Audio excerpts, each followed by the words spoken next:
Sunday is a no fun day for Sharad Pawar and his party. Maharashtra की राजनीति में उथल पुथल जारी है। शिवसेना भाजपा गठबंधन में दरार की खबरों के बीच राष्ट्रवादी कांग्रेस पार्टी यानी कि एनसीपी के खास कहे जाने वाले शरद पवार के भतीजे और विपक्ष के नेता अजीत पवार ने अपनी पार्टी को झटका दे दिया। जी हां, ये खबर जो आ रही है इसके मुताबिक अजीत पवार ने एनसीपी पार्टी को दोबारा से झटका दिया। एनसीपी का दामन छोड़ अब वो एनडीए यानी महाराष्ट्र की सरकार में शामिल हो गए। उन्होंने रविवार को यानी कि आज दोपहर डिप्टी सीएम की शपथ ली है। आइए जानते हैं कि आखिर ऐसा क्या हो गया कि भतीजे ने अपने चाचा का साथ छोड़ दिया, और आपको इस वीडियो में बताएंगे कि क्या क्या कारण है जिसकी वजह से अजीत पवार को ऐसा कदम उठाना पड़ा। नमस्कार दोस्तों, मेरा नाम शिवा है और आप देख रहे हैं न्यूज रूम पोस्ट। एनसीपी में दरार उस समय शुरू हुई जब पार्टी का 25वां स्थापना दिवस समारोह मनाया जा रहा था। दरअसल एनसीपी के स्थापना दिवस समारोह में अध्यक्ष शरद पवार ने बड़ा ऐलान किया था। पवार ने अपनी बेटी सुप्रिया सुले और पार्टी के उपाध्यक्ष रहे प्रफुल्ल पटेल को कार्यकारी अध्यक्ष घोषित किया था, यानी कि इंटरिम प्रेसिडेंट घोषित किया था। जबकि भतीजे अजीत पवार जो उस वक्त विपक्ष के प्रतिपक्ष नेता थे, उनको कोई भी जिम्मेदारी पार्टी की नहीं दी गई थी। पवार की ओर से हुए ऐलान में सुप्रिया सुले को महाराष्ट्र, हरियाणा और पंजाब की जिम्मेदारी भी दी गई। अब पहले जानते हैं कि इससे पहले क्या कुछ हुआ। एनसीपी में सियासी बदलाव की कहानी नवंबर 2019 से शुरू हुई थी। तब विधानसभा चुनाव में भाजपा सबसे बड़ी पार्टी बनकर उभरी थी।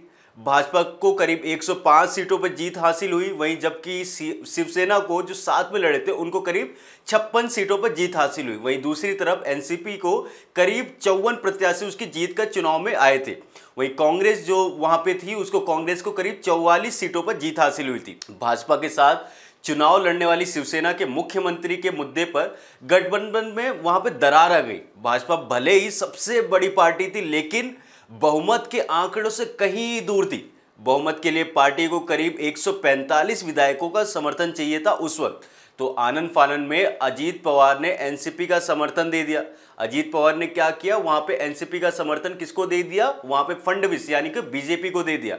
फडणवीस उस समय सीएम बन गए। अजीत पवार ने डिप्टी सीएम पद की शपथ ली। उस समय जब देवेंद्र फडणवीस वहां के सीएम बने महाराष्ट्र के, तो अजीत पवार ने अपना समर्थन दिया बीजेपी को, और उसके बदले उनको क्या मिला, डिप्टी चीफ मिनिस्टर का कुर्सी मिल गई। अब उसके बाद क्या होता, मतलब इसके बाद उन्होंने पार्टी के अध्यक्ष शरद पवार की मंजूरी नहीं ली थी। जो एनसीपी का समर्थन दिया था उस वक्त के अध्यक्ष थे शरद पवार, उनकी मंजूरी नहीं थी। उनके बिना मंजूरी के उन्होंने समर्थन बीजेपी को दे दिया। कुल मिलाकर ये एक तरह से बगावत थी। इसका असर हुआ कि 5 दिन के अंदर ही एनसीपी ने अपना समर्थन वापस ले लिया।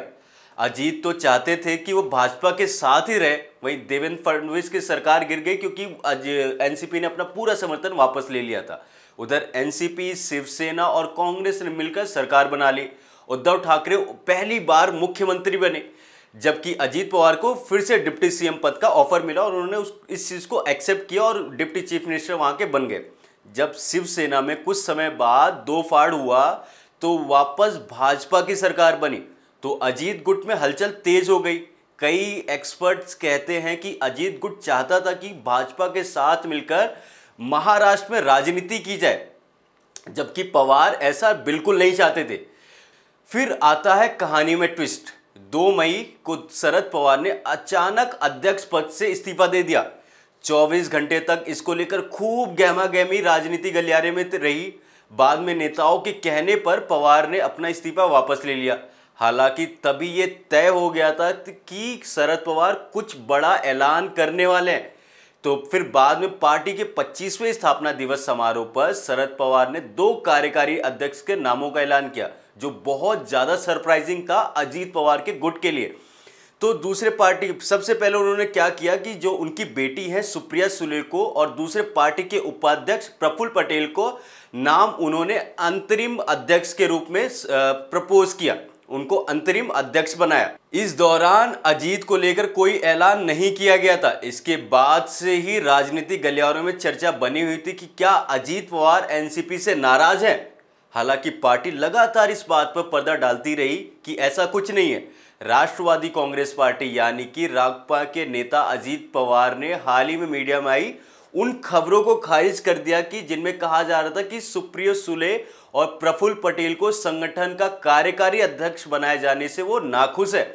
अजीत पवार ने कहा था कि कोई जिम्मेदारी नहीं मिली है। मैं उन्हें बताना चाहता हूं कि मेरे पास महाराष्ट्र में विपक्ष की नेता की जिम्मेदारी है। राज्य की राजनीति में अपनी पसंद से सक्रिय होने की बात पर जोर देते हुए राज्य के पूर्व उप मुख्यमंत्री ने कहा था कि पिछले कई सालों से सुप्रिया सुले दिल्ली की राजनीति में सक्रिय है। मैं राज्य की राजनीति में सक्रिय हूं, मेरे पास राज्य की जिम्मेदारी है क्योंकि मैं विपक्ष का नेता हूं। हालांकि अब साफ है कि अजीत पवार के पार्टी से नाखुश होने वाली बात अफवाह नहीं थी, बल्कि ये सच थी।